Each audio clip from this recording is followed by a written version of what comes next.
안녕하세요. 저는 올해 30이 된 여성입니다. 평생 일에 파묻혀 사시던 아버지의 큰딸인 저도 아버지 닮아 법학을 전공했는데요. 아버지는 인권 변호사로 시작하셨다가 기업과 기업 간 소송을 전문으로 하는 팀을 꾸려 회사를 차리셨고요. 대체로 늘 이기시며 승승장구하셨어요. 덕분에 동생과 전 경제적으로 부족한 거 없이 자랐습니다. 가족은 당신 아드님이 세상에서 최고로 잘나셨다고 믿고 사시는 다른 집 아들 10자식하고도 안 바꾸실 만큼 자랑스럽다고 하시는 할머니, 그리고 아버지, 동생과 저입니다. 엄마요? 엄마 이야기는 하고 싶지도 않다고 생각하며 산 15년이고요. 우리 엄만 정말 가정뿐이 모르고 사셨던 분입니다. 외할아버지께서 법학 전문 대학원에서 입법학을 강의하시고 연구하시며 평생을 사신 분이셨고, 외가댁이 모두 법 쪽에 계시는지라 엄마도 공부를 꽤 했을 것 같으나 우리 엄만 공부하고는 거리가 머셨다고 해요. 할아버지가 과외 선생님 둘을 붙여주어 정말 겨우겨우 들어간 서울의 이류대학 무용학과. 캠퍼스 내에서 껌 짝짝 씹다가 손가락 사이에 놓고 뭉쳐서 돌돌 돌리던 말괄량이 그게 우리 엄마였다는데 말 다 했죠 뭐. 그렇지만 할아버지 제자 중에 하나였던 아버지를 만나 뜨겁게 사랑해서 결혼을 하셨는데 그때부턴 정말 가정뿐이 모르셨죠. 하루는 아버지 러닝셔츠 양말까지 다림질하는 엄마를 보고 중학교 2학년이지만 여성인권 그런 거에 관심을 두고 있는 대바라진 여학생이었던 전 엄마에게 따지고 물었습니다. 엄마, 난 엄마만 보면 정말 할 말이 없어. 엄만 자존심도 없어? 아빠 양말까지 다림질하고 있고. 나 네 아버지 매일 아침마다 국 다르게 끓여주고 네 아버지 먹고 싶다는 거 해주고 싶고 넥타이, 수건 색깔별로 맞춰 입혀서 출근시키고 싶어서 그래. 그거 해바치고 싶어서 결혼한 사람이야. 이렇게 대답을 하셨던 게 정말 어제 같습니다. 그렇게도 사랑하신다는 뜻이셨겠죠. 엄마는 전업주부가 체질에 맞으셨던 분이에요. 제 친구들 엄마하고는 틀렸던 것 같아요. 다른 엄마들도 물론 가정 소중하게 생각하시죠. 자식들을 목숨만큼 사랑하시고요. 그러나 우리 엄마는 정말 유별났어요. 아버지를 너무 사랑하시고 아버지를 사랑하시니까 할머니께도 잘했죠. 할머니가 옛날 분답지 않게 아침에 토스트를 드시고 싶어 하시는 분이라 엄만 할머니를 위해 직접 잼을 3가지를 늘 만드셨어요. 직접요. 집에서 말이죠. 그것도 계절에 맞춰서요. 단호박잼, 딸기잼, 오렌지잼, 사과잼, 포도잼 종류도 다양했습니다. 그러니까 그 정도로 할머니께도 잘하며 사신 거죠. 할머니도 엄마에게 불만이 왜 없었겠나요? 자기 외아들 낼름 차밭에 아들이 사회에 털을 잡기 전에 학교 졸업하자마자 결혼한 며느리. 그렇게 아이고 마음에 든다 하진 않으셨을 겁니다. 집안 배경이 좋고 훌륭한 가정교육 속에서 자랐다고 하더라도요. 며느리가 마주 앉아서 자기 앞접시에다가 생선을 발라 올려놔 주시면 그걸 보고도 기어이 한마디 하시는 할머니. 그만 알랑방구 끼어. 상냥한 척, 친절한 척, 효부인 척 하느라 그런 것까지 할 필요 없어. 너 지금 네 남편 먹일 빙수 팥 삶다가 말고 뭐 하는 거야? 아유, 이리네. 생선은 내가 먹을 테니까. 어머니는 참 말씀을 하셔도 그럼 어머님 드세요. 저 애비가 빙수 먹고 싶다고 문자가 와서 빨리 해야 돼요. 그래 실컷 삶아. 절절절절 사랑해서 죽겠다는 남편 먹일 팥 실컷 삶어. 팍팍 삶어. 말씀은 저렇게 하셔도 자기 아들한테 입에 혀같이 자라는 며느리를 오래도록 싫어할 시어머니는 세상에 없을 겁니다. 그리고 또 결혼시켜놓고 한 집에서 같이 살다 보니까 속이 흉하지 않고 마음씀과 도량이 넓은 사람임을 짐작을 하셨겠죠. 그런데 우리 할머니는 약간 괴짜시라 마음에 들어도 든다는 표현 죽어도 안 하십니다. 꼭 비틀어서 걸고 넘어지시고 약도 올리시지만 할머니는 우리 할머니여서가 아니라 훌륭한 분이세요. 집안에 회오리가 몰아칠 때마다 155cm에 42kg의 자기가 나서서 182cm의 아들의 든든한 울타리, 엄마 잃은 어린 두 손녀의 울타리가 되어주시는 분이니까요. 그렇게 오후 내내 그 삼복더위에 팥을 팍팍 삶아서 아버지 저녁에 퇴근하시면 두 손에 받쳐 아버지께 진상하던 엄마였고, 바로 그 재미로 아버지하고 결혼하셨다는 분이었고요. 우리 아버지 참 엄마 집 나가시기 전까지 젊은 시절 폼나게 사셨죠. 양말 수건까지 다림질해주는 와이프하고 살았으니까요. 사무실에서 먹을 커피, 과일, 간식으로 드실 빵까지 직접 집에서 오븐으로 구워 뜨개질로 직접 짠 도시락 가방에 넣어 아침마다 차에다가 실어주던 엄마였으니까요. 집에서 아내에게 그런 대접받는 거 밖에서 으스댈만 하니까요. 애초에 밖의 일엔 관심도 없이 오직 가정주부로 사는 걸 대만족하셨던 엄마는 불만이라면 불만이 아버지가 집에서도 자기하고 눈 안 마주치고 서재방에서 소송서류만 본다는 거였습니다. 그날도 8시 넘어서 퇴근해 오셔서는 식사하실 때도 서류만 들여다보시고 가족들하고 한마디도 안 하시곤 다 드시고 방으로 들어가시면서 그때도 엄마 눈도 안 마주치고 서류 보시면서 여보, 당신 자기 전에 나 옥수수나 2개 쪄주고 자. 어제 아무것도 안 해줘서 일하면서 출출하더라. 퇴근에 들어오신 후로 엄마에게 눈 한 번 안 마주쳤다고, 안 그래도 눈이 세모꼴로 되어 있던 엄만 당신 나 좀 봐. 왜? 당신 오늘 퇴근하고 나랑 눈 마주쳤어? 안 마주쳤어? 뭐라고? 계속 나한테 눈도 안 마주치고 계속 그러면 나 바람난다. 여자 외롭게 하면 바람난대. 그러시던 끝에 아버지는 별 싱거운 소리 다 한다고 제대로 듣지도 않고 방으로 들어가셔서 꼼짝도 않으시는 거예요. 그렇게 무심한 아버지 옥수수 쪄드리려고 재빨리 설거지를 하시는 뒷모습이 너무 안타까워서, 일방적으로 아버지를 해바라기 하는 엄마가 너무 안타까워서 14살 먹은 제가 어깃장을 놓은 적이 있어요. 엄마, 인터넷에서 읽었는데 아빠들 집에서 말도 안 하고 막 일만 하고 신문만 보고 엄마랑 말 안 하고 그러면 밖에 다른 아줌마 사귀는 거래. 밖에 애인이 있는 거래. 라고 했더니, 아이고 이놈의 인터넷인가 뭔가가 애들 확 버려놓네. 누가 그러디? 걱정 마. 내가 다른 건 몰라도 네 아빠 그런 나쁜 짓 안 한다는 거 그거 하나 믿고 365일 중에 300일은 밖에서 일하는 사람을 참아주고 사는 거야. 생전 휴가를 갈 줄 아나? 나 데리고 영화관에 갈 줄 아나? 일에 파묻혀 지내는 거 봐주는 거라고. 우리 가정 위해서 일하는 거니까. 사실 14살 딸하고 엄마하고 나눌 대화는 아니지만 제가 큰딸이라 그런가 엄만 저런 말도 쉽게 하시던 분이셨죠. 아무튼 그렇게 가정 안에서 화평한 엄만, 생전 가족들에게 째푸린 얼굴 보여준 적 없으신 분이셨습니다. 안 좋은 소리 한 적 없고 인생을 늘 명랑쾌활하게 살아가셨죠. 주위에서 우리 엄마 싫다는 사람 없었으니까요.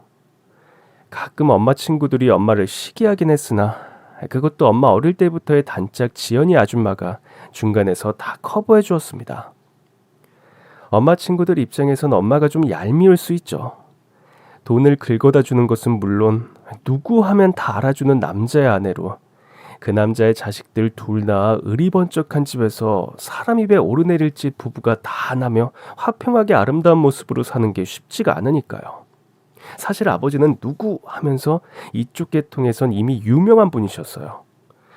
사회면에 계속 나는 큰 소송에선 늘 이기시는 분이었고, 무엇보다 처가 배경이 의리번쩍한 것도 사람들 입에 오르내리기 쉬운 소문거리잖아요. 그런 의리번쩍한 친정에서 의리번쩍한 친정 아버지 밑에서 호화롭지만 호화로움 뽐내지 않고 소박하고 아늑하게 사신 엄만, 또 장래 촉망받는 남자 만나 둘이 뜨겁게 사랑해 그 남자에게 시집와 또 잘 살고 있으니 시기하는 친구들 분명 있었을 겁니다. 아 형이 저거 지 남편 우산 속에서 호호거리며 살다가 남편 없어지면 어떻게 하려고 저럴까? 아니, 여자도 자기 힘으로 좀 따로 인격적으로 분리돼서 살아야 하는 거 아니야? 뭐 남편하고 지하고 암수 한 몸이야? 딱 불러붙어서 꼴 보기 싫어. 지연이 아줌마는 그런 친구들의 험담을 늘 허허거리며 들어주시면서도 철벽같이 우리 엄마를 방어했던 사람이에요. 그래서 꼴 보기 싫어서 아영이가 지난번에 보내준 옷들로 프리마켓 장사하셨구만. 아휴, 너 아영이도 톡톡하게 보면서 그러는 건 좀 우습다.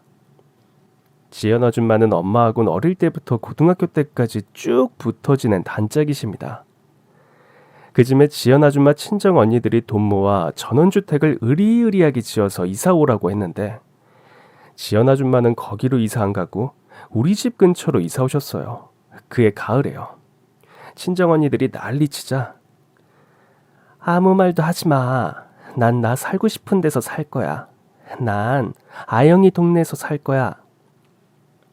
어쨌든 친구들이 시기할 정도로 가정 안에서 가정만 알고 살았던 엄마. 저희에게도 그럴 수 없이 다정하고 완벽한 엄마가 저희를 좀 강박적으로 들들 볶는 게 하나 있었는데요. 엄마의 제일 큰 언니가 일찍 돌아가셨거든요. 그러니까 제 큰이모요. 큰이모는 폐가 안 좋아서 어릴 때 바닷가에 놀러 갔다가 감기가 걸렸는데 그게 폐에 안 좋은 작용을 해서 폐렴에 걸렸다가 그 뒤끝이 더 안 좋아 일찍 돌아가셨는데 엄마의 외할머니, 그러니까 제 외증조 할머니도 폐가 안 좋아 돌아가셨다네요. 일제강점기였으니 약이나 제대로 써봤겠어요. 또 그 시절에 폐결핵이면 다 죽는 거였으니까요. 그러니까 엄마는 이걸 유전으로 생각한 거예요. 외가 쪽 내림 유전이요. 그래서 제 동생하고 절 아주 꼼짝을 못하게 하셨죠. 에어컨도 오래 못 쐬게 하시고 여름에 학교 갈 땐 꼭 니트를 챙겨주셨거든요. 학교에서 낮에 에어컨 틀면 입고 있으라고요. 만사 조심해서 나쁠 거 없어. 엄마의 외할머니랑 엄마 큰언니가 폐가 안 좋아 일찍 돌아가셨다고 몇 번을 말해. 그러니까 우린 만사에 조심을 해야 돼. 여자 쪽 내림이니까 일단 에어컨 같은 거 틀면 바로 입어. 엄마 말 들어. 알았지? 비가 오면 우산 들고 꼭 마중 나오던 엄마. 바닷가는 절대 안 데리고 가던 엄마. 고충 아저씨가 베란다에서 담배 피운다고 생전 이웃하고 큰 소리 내는 법 없는 엄마가 9층으로 뛰어내려가 싸우고 올라오신 거 하며 폐와 관련된 문제에는 되게 예민하셨습니다. 비만 오면 우비 못 입혀서 안달을 하시는 엄마를 보던 아버지가 하루는 당신 그렇게 날씨에 예민해서 영국은 어떻게 가려고? 그런데 맨날 영국 타령이야. 거기 날씨가 얼마나 안 좋은 줄 알아? 맨 안기에 습기에 거긴 정말 폐렴 걸리기 딱 좋은 곳이라고. 걱정 마셔. 마스크 쓰고 다니면 돼. 그럼 걱정하지 마시고 한번 데려가기나 해. 우리 신혼여행 후에 여행 한 번도 안 간 거 알고 있지?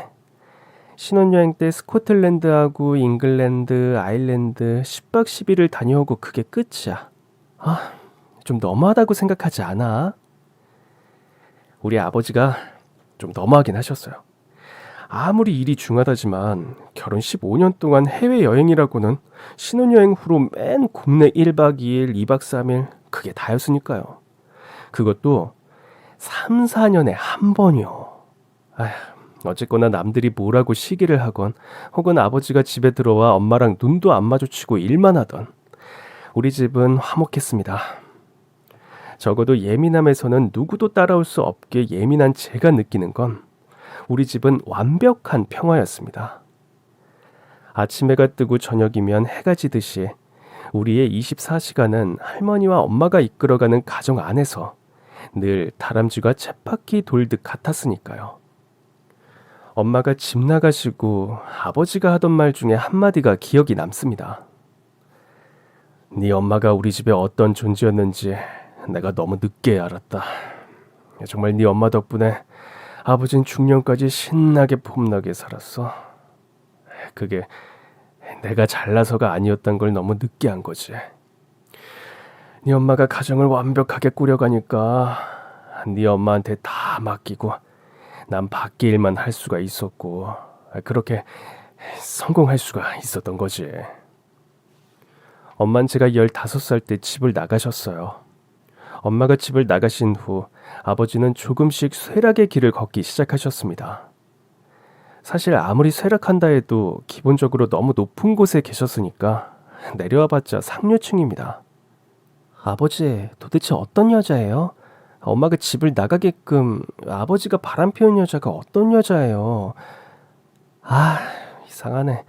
또 대답을 안 하시네. 이젠 이야기해 주실 수 있잖아요. 아버지, 그냥 하루였다면서요. 근데 이야기를 왜 못하세요? 저도 이제 성인이에요. 엄마 나가시고 큰딸 노릇을 해야 했던 전 아버지와 늘 1대1의 위치에서 대화가 가능했었어요. 그래서 아버지께 남자친구들 이야기도 하고 법과 문학에 어우러진 그 교묘한 아름다움 같은 토론도 하며 지냈습니다.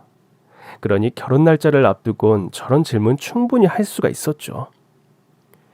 제가 15살 되던 해 그해 초반부터, 아니 그 전에 김장할 때부터 엄마가 좀 이상해지기 시작했습니다. 보통 우리 집 외할아버지 때 것도 같이 하기 때문에 김장 때 50포기씩 했거든요. 식구 모두가 만두를 좋아해서 김치가 많이 필요해서 우리 집은 남들보다 김치를 더 먹었고요. 외숙모와 엄마 그리고 할머니 그리고 지연이 아줌마까지 해서 늘 이렇게 네 분, 아니 딸들인 우리까지 6이서 했던 김장이었고 엄마는 늘 능숙했고 빨랐습니다. 그날 김장 속을 넣었는데 냉장고에서 주스 꺼내 마시던 동생이 갑자기 엄마한테 다가가더니 컵을 입에 대주면서 할머니, 여기 포도주스. 할머니 포도주스 달라고 했지. 누임 마셔. 그러더니 갑자기 막 대굴대굴 구르는 거예요. 엄마, 나 할머니인 줄 알았어. 엄마 등 너무 웃겨. 할머니랑 똑같아. 왜 그렇게 등이 동그랗게 굽었어? 너무 웃겨. 어머, 얘 좀 봐. 내가 어때서. 그때서야 외숙모도 등이 왜 그렇게 굽게 그렇게 앉아있냐고 똑바로 앉으시라고 하는 거예요. 아유, 참나. 어제부터 갓 다듬고 쪽파 다듬고 무채 썰고 내가 등이 안 굽게 생겼어? 별걸들 가지고 다 그래 왜? 그러시면서 툴툴 화내시는 엄마 표정도 좋아 보이진 않았습니다. 그런데 이상한 건 엄마가 등을 계속 똑바로 하시는데도 등이 다시 굽어지는 거예요. 우리 엄마라서가 아니라 엄마 정말 미인이셨어요. 무용을 해서인지 자세도 아주 곧고요. 할아버지가 죽어라 과외시켜서 보낸 세종대학 무용과에서 제일 예쁘셨거든요. 귀염성스럽게 예쁘게 생기셔서 누구에게나 호감형이셨죠. 두상도 작으시고 앞니마가 톡 튀어나온 것도 예쁘셨고 앞장구 뒷장구가 너무 매력적이신 우리 엄마. 정말 무용하기에 알맞은 체형이셨는데 제가 엄마랑 많이 닮았어요. 그렇다고 엄마같이 미인은 아니지만 저도 두상이 작고 앞니마가 동그랗게 튀어나온 게 엄마 판박이라 엄마가 집 나가신 후 친척들이 절 볼 때마다 특히 아빠 쪽 친척들이 절 외면하셨으니까요. 엄마의 고든 자세는 딸들인 우리들의 자랑이었는데 그날 놀랍도록 엄마의 허리가 굽어 보이는 게 제 어린 눈에도 심상치 않아 보였습니다. 엄마, 정형외과에 가보세요. 지난번에 할머니 모시고 간 병원 잘 본다면서요? 우리 담임 선생님이 등 관리, 척추 관리를 잘해야 건강하다고 하셨어요. 그만들 하라니까. 정말 되게들 그러네. 무슨 난리 쳐들어. 그리고 겨울에 늘 우리를 데리고 한 번씩은 가시는 스키장에서 그의 겨울 엄마의 폼은 영 엉망이셨습니다. 무용하신 분답게 수영을 해도 스키를 타도 폼은 정말 국가대표급이었던 엄마가 모든 게 너무 엉성하고 아무튼 폼하고 거리가 먼 고부정 그 자체였던 겁니다. 또 이상한 건 늘 치마에서 바람소리가 나게 빠르고 즐겁게 움직이던 엄마가 행동도 매우 느려졌다는 겁니다. 쉽게 말해서 활동량도 줄고 움직이는 걸 힘들어하시는 것 같았어요. 짜증도 많이 늘고요. 그뿐이 아니라 짜증이라곤 모르던 엄마가 괜한 일에도 신경질을 부리고 짜증을 부리기 시작하셨으니까요. 엄마가 별거 아닌 거에도 눈에 띄게 짜증을 부리자 할머니도 아빠도 많이 당황스러운 것 같았습니다.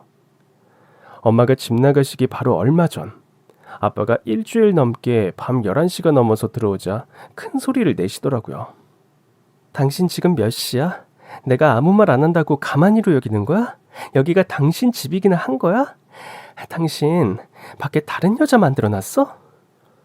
땡땡 페인트, 이번에 소송 걸린 거 꼭 이겨야 돼. 여기하고 대기업하고 붙는 건데 여기서 이기면 우린 한 단계 더 올라선다고 몇 번이나 이야기해. 이거 이기고 내가 당신 이번 여름에 영국 데려간다. 약속해. 그래서 지금까지 사무실에 있었다고? 여보, 긴 여행 안 가고 싶어?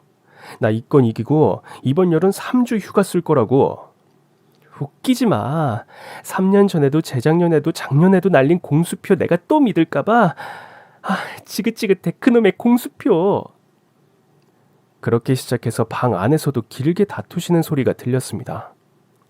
전 그때 중간고사 기간이라 밤늦게까지 공부하고 있어서 두 분이서 늦게까지 말다툼을 하는 게 다 들렸었거든요.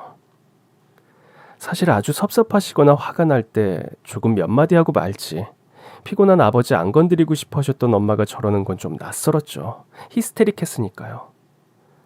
며칠 후에 아버지께서 저녁 6시 30분인가 들어오셔서 같이 식사를 하시면서 손을 턱에다가 괴고 엄마를 뚫어지게 보시는 거예요.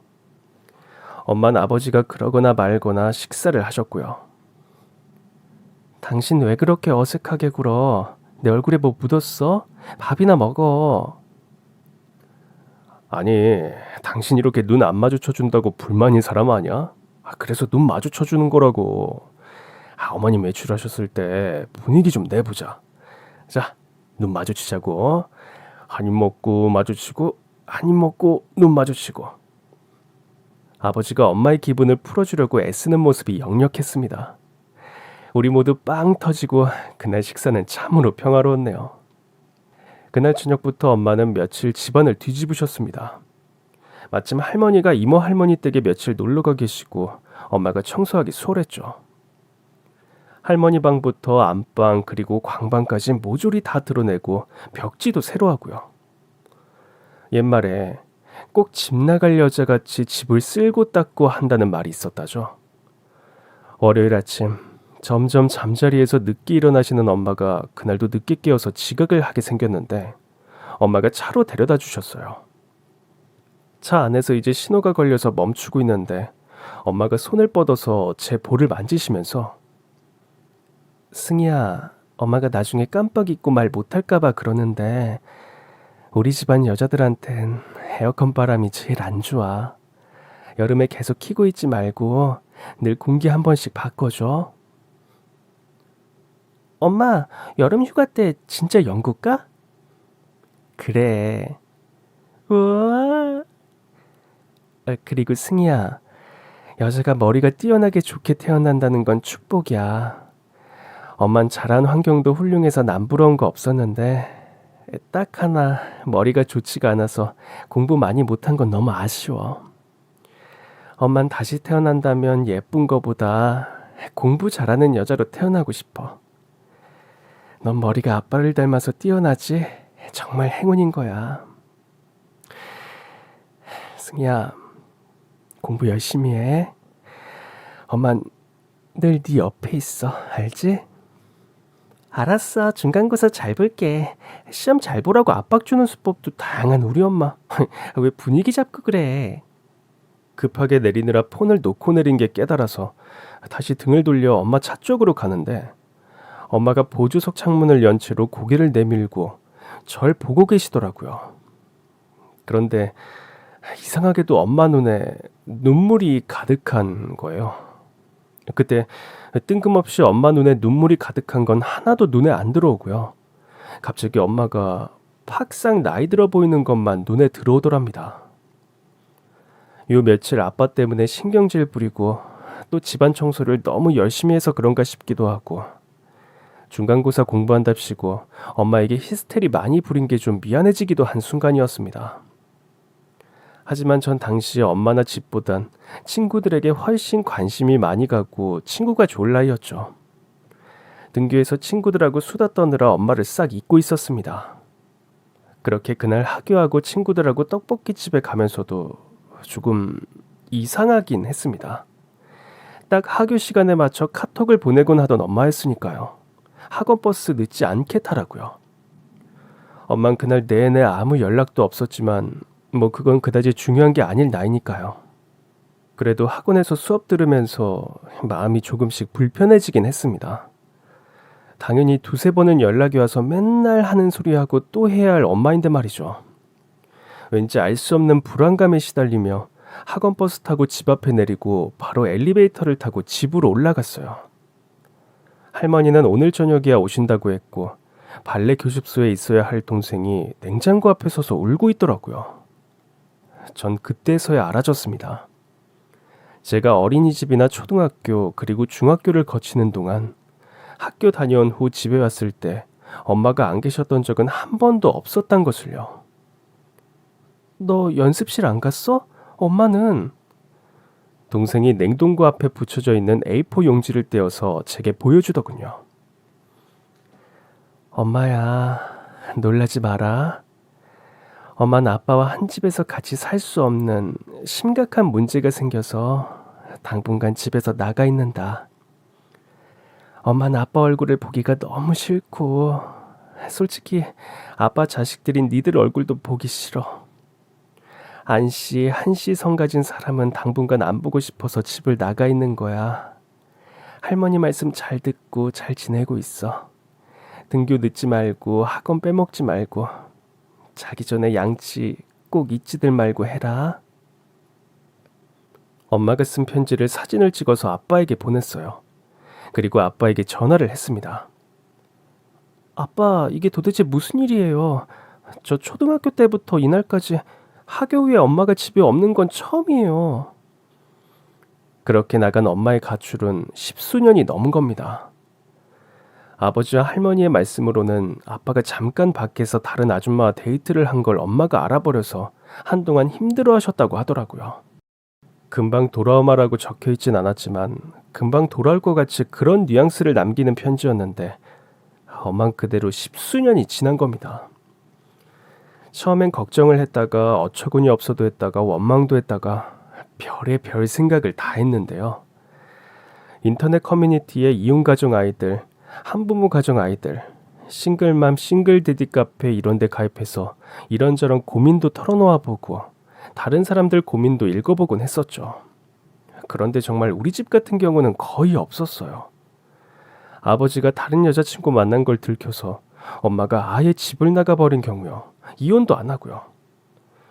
부모님 중에 한 분이 다른 이성 친구가 생겨서 싸울 경우 이혼을 하거나요.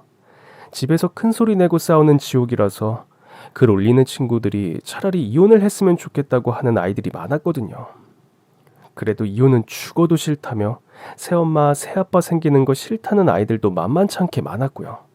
거기서 얻은 건 이혼했을 경우, 새엄마가 생겼을 경우 우리가 대처해야 할 방법 같은 것도 정보를 얻을 수 있었던 온라인 카페였죠.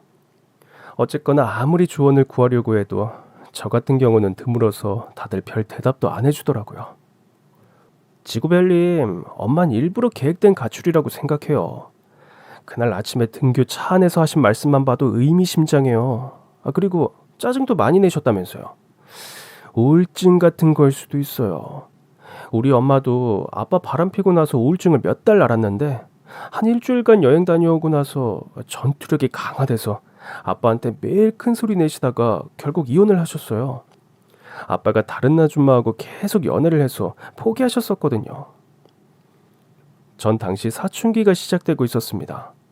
우리 엄마같이 자식들 위주로 살던 엄마가, 저희 시험날 아침엔 설거지 소리도 내지 않던 엄마가 사춘기 자식들을 두고 집을 나가는 일은 전 상상도 할 수 없었지만 잘하면서 또 한편으론 이해가 되는 면이 있더라고요. 아빠를 너무 사랑했던 엄마가 아버지에게 느꼈을 배신감이요. 엄마는 아빠를 해바라기 하고 아빠를 위해서라면 못할 게 없으셨던 사람이에요. 셋째가 아들일 것 같아 아버지에게 아들 낳아주고 싶어서 자궁이 너무 약해서 병원에서 절대 가지 말라는데도 셋째 임신 계획까지 세우셨던 엄마입니다. 그런 엄마가 아버지에게 다른 여자가 생겼을 때 느꼈을 배신감, 그건 아마 어마무시했을 거예요. 제가 대학에 들어가고 나서도 이 어처구니 없는 우리 집 상황에 대해서 되짚어 생각할 때마다 내린 결론입니다. 엄마가 느꼈을 배신감이요. 엄마같이 평생 곱게만 자라다가 단 한 번 인생의 고비가 왔을 때 제대로 대처하지 못했다는 걸요. 전 자라면서 엄마 친구 말씀대로 철없이 보호자의 우산 밑에서 호호거리며 살다가 위기를 못 이겨낸 엄마의 철없음으로 치부하고 엄마를 원망하는 것도 포기했습니다. 다만 엄마가 하신 말씀, 공부 열심히 해라는 그 말에 보복이라도 하듯이 공부를 안 한 게 아니라 그 말에 뼈를 심어주듯이 공부했죠. 제가 밥 먹고 하는 건 공부밖에 없었어요. 우리를 버리고 집 나간 엄마에 대한 복수, 엄청나게 훌륭하게 자라고 성공해서 엄마에게 뽐내고 싶었습니다. 도대체 엄마 인생에서 제일 중요한 건 아빠 하나라서 자기가 낳아놓은 딸 둘은 아무것도 아니라서 아버지 바람질로 지피고 뭐고 엄마로서의 책임이고 뭐고 다 내던지고 나가야 했던 엄마에게 보여주고 싶었어요. 당신은 철 없었지만 당신이 낳은 나는 당신을 닮지 않았다. 당신 없어도 난 이렇게 잘 자랐다는 걸 보여주려고요. 할머니께서 만만하고 믿을 수 있는 며느리가 집에 있을 땐 일주일에 사흘은 기사분에게 운전하게 해서 친구들 모아 놀러 다니기 바쁘셨던 할머니. 돈 잘 벌어들이는 아들 자랑하듯 친척들 끌어모아 놀러 다니기 바쁘셨던 할머니. 외출 안 하시는 날은 엄마가 종류별로 해놓으신 잼을 네가 했으니 내가 먹어준다 식으로 여왕이 간을 보듯 잡수시던 할머니가 달라지셨습니다. 왜 안 괘씸하셨을까요? 물론 잘한 건 없는 아들이지만 그거 한 번 실수했다고 그렇게 뒤도 안 돌아보고 아무런 사정기별 없이 집 나간 며느리가요. 자식들이나 없으면 모를까 자식까지 둘이 있는데 뒤도 안 돌아보고 하루아침에 나간 며느리가 분명 괘씸했을 겁니다. 그런데 사람은 위기에 알아보더라고 할머니는 달라지셨습니다. 제가 입 다물고 독하게 공부했듯 할머니도 입을 다무셨어요. 아마 하도 어처구니가 없으셔서 다무셨을 겁니다. 할머니는 그날 저녁 들어오실 때부터 뭔가 이상하긴 하셨어요. 물론 아버지가 미리 전화를 드려서 알고 계시기도 하셨겠지만 평소의 태도와는 틀리셨습니다. 입은 꼭 다무시고 손에 주렁주렁 장봐가지고 오신 물건들을 차곡차곡 냉장고에 넣으시더니 우리를 불러 앉히셨습니다. 너희들이 아기들도 아니고 내가 다 말해주마. 너희 아버지가 밖에서 다른 아줌마랑 데이트를 몇 번 한 모양이다. 그래서 니들 엄만 그걸 결국 못 참고 집을 나가버린 것 같고 에휴, 뭐 돌아올 때 되면 돌아오겠지. 대신 할미가 힘 닿는 데까지 너희 공부하는데 불편함 없이 최선을 다하마. 너희들에게 흐트러지지 말라고 잡진 않을 거야. 땡깡 부리고 싶으면 얼마든지 부려. 할미한테 다 부려. 다만 빗나가지는 말아라. 니들 허튼 짓 하면 니들 인생 잘못되는 거야. 그리고 아버지 너무 괴롭히지 말고. 지금 너희 아버지 아마 많이 괴로울 거야. 그러니까 부탁이다. 아버지는 이 할미가 혼낼 테니까 아버지 괴롭히지 말자 우리. 그러시곤 가방에서 약병을 쭉 꺼내셔서 차단스에 차곡차곡 넣으시더라고요. 비타민 종류, 오메가3, 단백질 보조제 등등 맨 건강보조 약품들을 찬장에 진열해 놓고 그날 저녁부터 한 움큼씩 드시기 시작하셨습니다. 한 주먹 가득한 약을 20분에 걸쳐서 한 알 한 알씩 미지근한 물에 꿀꺽꿀꺽 비장하게 넘기시면서 중얼거리던 말씀은 늘 같으셨습니다. 마치 엄마에게 보복하듯이 하루아침에 모두 내던지고 집 나간 자기 며느리에 보복하듯이 내 새끼들 시집 갈 때까진 내가 어떻게 하든지 내가 기어이 살아서 잘 키울 거다. 할머니는 건강보조제를 한 움큼씩 드시면서 살림을 살아내셨습니다. 물론 도우미 선생님 모시죠. 그러나 도우미 선생님이 못 미치는 가정의 안주인이 해야 할 일들이 있습니다. 그걸 할머니는 하신 거예요. 제가 입 다물고 독하게 공부했듯이 할머니는 며느리에 대한 이야기, 원망도 욕도 푸념도 일절 없이 그날부터 입 다무시고 살림만 하셨습니다.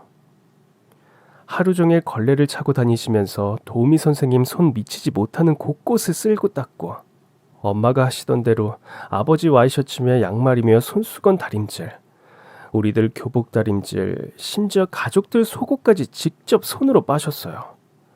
도우미 선생님께 속옷까지 세탁해달라 할 수는 없으니까요. 할머니는 365일 외출 없이 살림만 사셨고, 아버지는 엄마가 집 나간 후로 더더욱 일에만 매진하셨죠.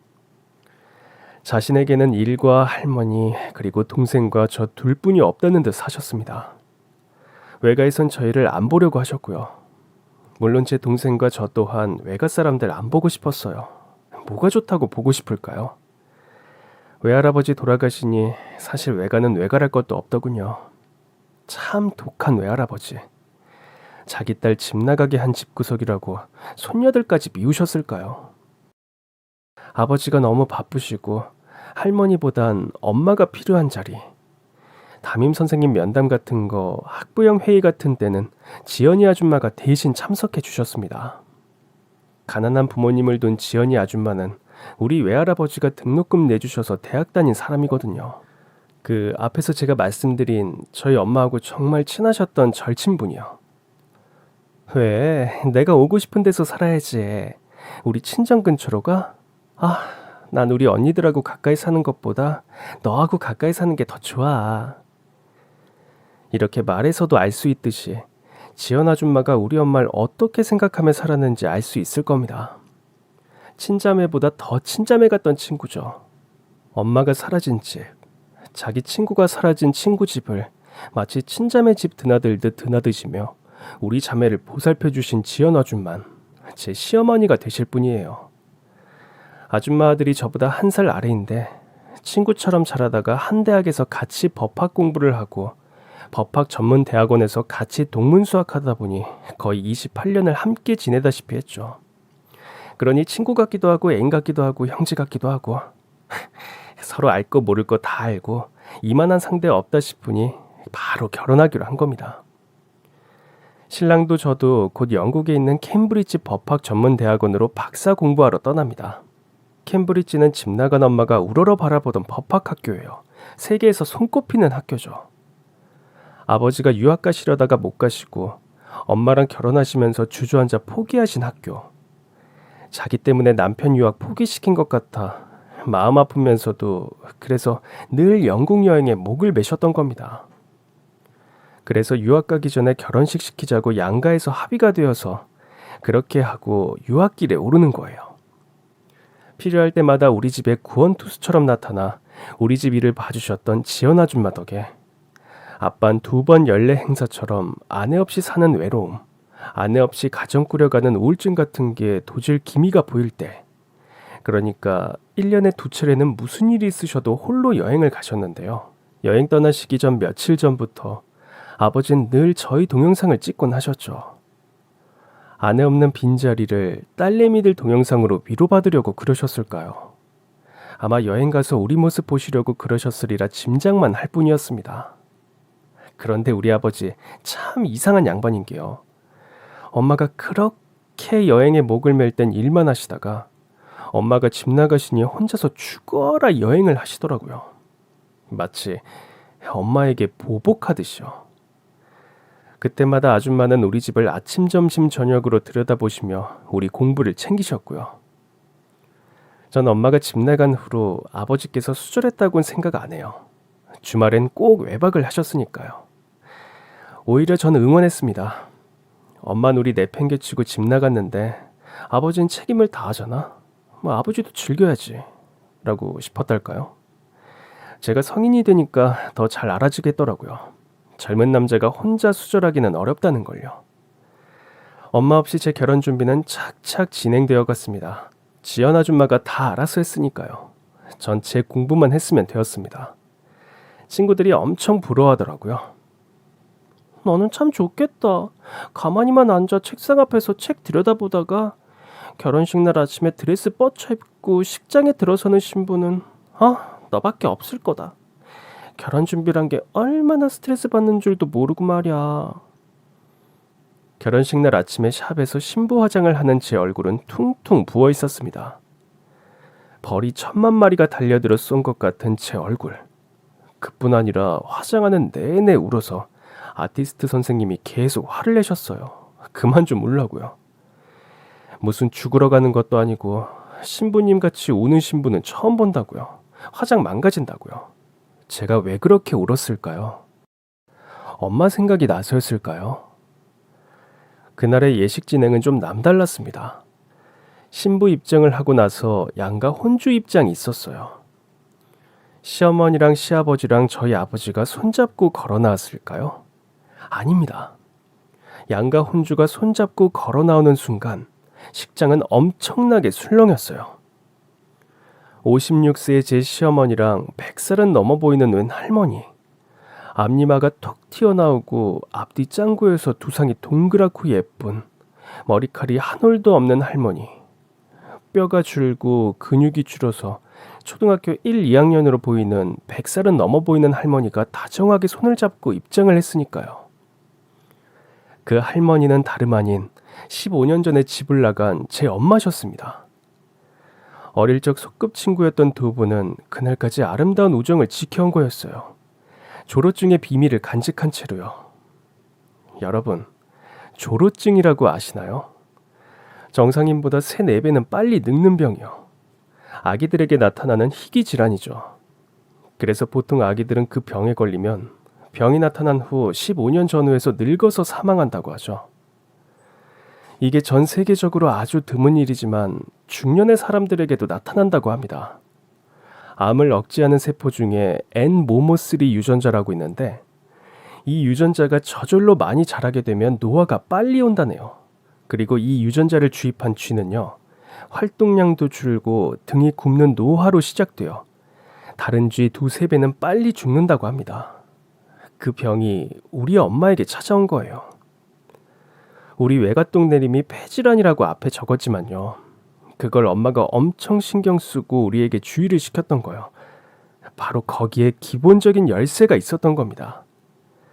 우리 엄만 자신에게 찾아온 몹쓸병이 빨리 늙는 병인 걸 알고 난 후부터 대학병원에서 그 진단을 받고 제일 먼저 한 생각이 집을 떠나 있어야 한다는 거였답니다. 왜냐고요? 혹시나 자기 딸 둘, 우리 자매에게 안 좋은 영향이 갈까 두려워서요. 옆에 있으면 그게 유전으로 공기를 통해 전달될까 봐요. 그게 무서워서요. 세상에, 공기를 통해 전염되는 병일까요? 그 병이요? 설마, 그렇지만 만에 하나인 그게 무서워서 숨어 사신 거예요. 자기 일찍 죽는 건 참을 수 있는데 딸들에게 그 영향이 갈까 봐요. 그래서 집을 떠난 거였답니다. 우리 두 자매만 모르고 모두 다 같이 의논을 한 거래요. 모두의 만류에도 끝까지 엄마는 끝까지 고집을 부리며 집을 나가시겠다고 우기셨대요. 그때 지연 아줌마가 그러셨답니다. 알았어 아영아, 네가 편한 대로 해. 나 네 마음 무슨 마음인지 너무 잘 알아. 내 새끼한테 해가 갈 수 있는 일은 피하고 보고 싶은 거 나 너무 잘 알아. 내가 이사 올게. 너희 아버지가 나한테 주신 은혜 갚을 날이 오는구나. 아영아, 내가 할 수 있는 한 최선을 다해 너희 집 일을 도울게. 그래서 지연 아줌마는 우리 집 근처로 이사 오신 거예요. 엄마가 집 나가시기 전에요. 엄만 그것뿐 아니라 아버지, 그러니까 사회에서 이미 이름이 크게 나기 시작한 아버지 인생에 영향을 줄까 그것도 무서워서 빨리 늙는 병에 걸린 아내를 둔 남편, 그런 걸로 사회면에 오르내리게 하기 싫었던 엄만 너무나 사랑하는 남편을 위해서라도 자기가 모든 욕을 먹을 것을 각오하고 집을 나간 거예요. 아버지 바람질로 나갔다고 거짓 해명을 만들어서요. 모두 다가 그렇게 입을 맞추었다네요. 엄마가 우리 집에 어떤 존재였는지 너무 뒤늦게 깨달은 아빠. 엄마 덕에 폼나게 젊은 시절을 신나게 일하며 살 수 있었던 아빤 자기가 무심하게 대하며 살아왔던 아내를 자신이 마음 깊이 얼마나 사랑하고 있었던 것을 너무 뒤늦게 깨달은 아빠는 엄마의 마지막 소원대로 엄마를 강원도 공기 좋은 곳에 집을 사놓고 엄마를 거기에 이사시켜 놓으신 거고요. 그렇게 주말마다 가셨던 겁니다. 옆에 있지만 너무 당연해서 몰랐던 사랑을 뒤늦게 깨달은 아버지는 가슴이 졸밋거리게 아내가 너무 보고 싶어서 너무나 사랑해서 주말마다 엄마를 찾아간 겁니다. 엄마랑 단둘이 사랑하며 지내려고요. 그래서 갈 때마다 저희 동영상을 찍어간 겁니다. 자식들이 보고 싶어서 울며 지내시는 엄마를 위해서 딸들 영상 보라고 찍어서 가시는 거죠. 여보, 그렇게 보고 싶은 거 차라리 집에 돌아가자. 응? 보고 싶어서 허구한 날 울며 사는 사람 나도 지켜보기 힘들다. 무슨 소리야. 나 하나 참으면 돼. 내 딸들에게 병 옮기라고 죽어도 안 해. 내가 혀 물고 참으면 돼. 그리고 엄마가 아버지와 결혼 생활 내내 졸랐던 여행. 그 여행을 15년간 1년에 2차례씩 시켜주며 사셨던 겁니다. 아버지 42살 때 60살은 되어 보이는 아내 손을 잡고 아버지 50살 때 80살은 되어 보이는 아내 손을 잡고 같이 비행기 타고 영국에도 가고 프랑스도 가고 이탈리아도 가고 그리스도 가고요. 말도 마라. 여행하는 곳곳마다 사람들이 어찌나 우리를 쳐다보는지 저 중년 남자 미쳤는갑다 하고 다 늙은 할망구랑 바람난 저 남자 좀 보라고 손가락질하듯 쳐다보더라고. 그래서 내가 모자지간처럼 굴라고 해도 뭐 어떠냐며 사람들 보는 데서 막 뽀뽀하고 아휴 자 이거 셀카 찍은 것 좀 봐라. 7년 전에 베를린 밤거리에서 찍은 거야. 라고 말씀하시며 보여주시는데 거기서 두 분이 입술로 뽀뽀하시는 뒷배경에 독일 중년의 아줌마가 놀란 표정으로 바라보는 바로 그 모습이 폰카메라에 담겼더라고요. 그 사진이 너무 재미있어 늘 보관 중에 계셨더라고요. 엄마는 이젠 근육이 다 마르고 뼈 골밀도까지 다 삭아서 팔뚝뼈가 저의 2분의 1도 안 되십니다. 그 모습으로 결혼식 전날 집에 오셨어요. 엄마에게 남은 시간이 일주일인지 보름인지 한 달일지 알 수 없다고 의사 선생님이 말씀하셨다고 하는데 다만 모든 기력을 다 잃고 신생아같이 하루 중 대부분을 잠으로 시간을 보내는 엄마에게 남은 시간은 정말 얼마 남지 않았다는 걸 엄마 자신이 제일 잘 아셨겠죠. 그래서 결혼식에 참석해야겠다고 아빠에게 말씀하셨대요. 이제야 이럴 거 그동안 왜 참고 살았냐고. 이제야 안심이 되는 거야. 내 병이 우리 딸들에게 안 옮긴다는 확신. 사실 이 확신은 재작년부터 서서히 들기 시작했는데 용기가 안 나더라고. 그런데 이제 결혼식을 코앞에 두고 있으니 내 딸 결혼하는 건 보고 죽고 싶어. 내가 낳은 딸내미 웨딩드레스 입는 것도 못 보고 죽는다면 내가 너무 불쌍해질 것 같아서. 우리 딸 웨딩드레스 입은 거 보고 싶다. 난 그의 엄마라는 걸 사람들에게 보여주고 싶어. 아야 근데 날 창피해 할까? 그래서 결혼식 이틀 전에 아버지는 이 모든 사실을 제게 말해주었고 전 당장 엄마를 데리러 가자고 울며 불며 소리쳤습니다. 내가 엄마 아빠를 용서할 것 같아? 엄마 혼자 아프게 둔 엄마 자신과 아빠를 용서할 것 같냐고. 나 당장 데려가줘. 우리 엄마한테 데리고 가달라고. 그렇게 강원도 산골 깊숙한 곳 펜션에서 지내는 엄마와 재회했고 전 결혼을 앞두고 울며 지냈던 겁니다. 내 딸, 캠브리지로 박사하러 가는 내 딸내미. 엄마가 말했지? 엄마 늘 네 옆에 있을 거라고. 엄만 매일 네 영상 보고 살았어. 바로 사흘 전까지도 아빠가 니들 영상을 보내주었거든. 아빠는 아침마다 바쁘게 움직이는 저희들을 핸드폰으로 촬영해서 엄마에게 보내시는 게 일이셨더라고요. 요즘 시대는 누구나가 하루 중 자는 시간 외에는 핸드폰을 손에서 안 놓잖아요. 그러니까 아빠가 저희들을 촬영하고 계셨던 걸 전혀 눈치 못 챘죠. 결혼식에서 두 혼주분들 초에다가 불을 붙이시고 자리에 앉아 벽 화면에 걸린 빔 프로젝터에서 일련의 영상이 지나갔습니다. 온 가족이 행복했던 동생과 저 어릴 적 영상들, 그리고 15년간 홀로 고독했던 엄마가 하루하루 눈에 띄게 늙어가는 죽음으로 다가가는 엄마가, 봄, 여름, 가을, 겨울을 거쳐 늙어가는 엄마가 핸드폰에 도착한 우리의 모습을 보는 영상을요. 15년 내내 딸들 그날 아침의 모습을, 아빠가 보내준 영상을 보는 엄마의 모습이 찍힌 영상이 빔 프로젝터를 통해 지나갔습니다. 아빠가 촬영했고요. 최근엔 거의 누워서 지내시는 와중에도 핸드폰에 도착한 딸들의 웃음소리며 장난치는 모습을 보면서 핸드폰에다가 입을 맞추는 모습을요.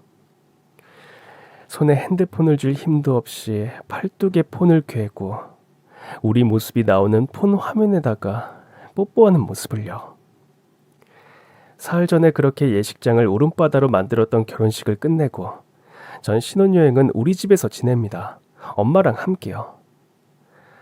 엄만 지금 주무시고 계세요. 동생은 엄마 옆에서 엄마를 아기처럼 품에 안고 잠들어 있고, 아빠는 엄마와 제 동생을 한 품으로 끌어안고 잠들고 있습니다. 전 부모님 침대 밑에서 방바닥에 배를 깔고 이렇게 노트북으로 사연을 적는 거예요. 노트북 소리가 심할 텐데도 잘들도 주무시네요. 저와 동생이 어릴 때 우리 온 가족은 한 방에서 잤었는데요. 그때처럼 지금 모두 한 방에서 잡니다. 전 일주가 남았을지 한 달이 남았을지 모르지만 이 미치게 행복한 한순간 한순간을 음미하고 싶어요. 정말 행복합니다. 엄마와 함께여서요. 신랑이요?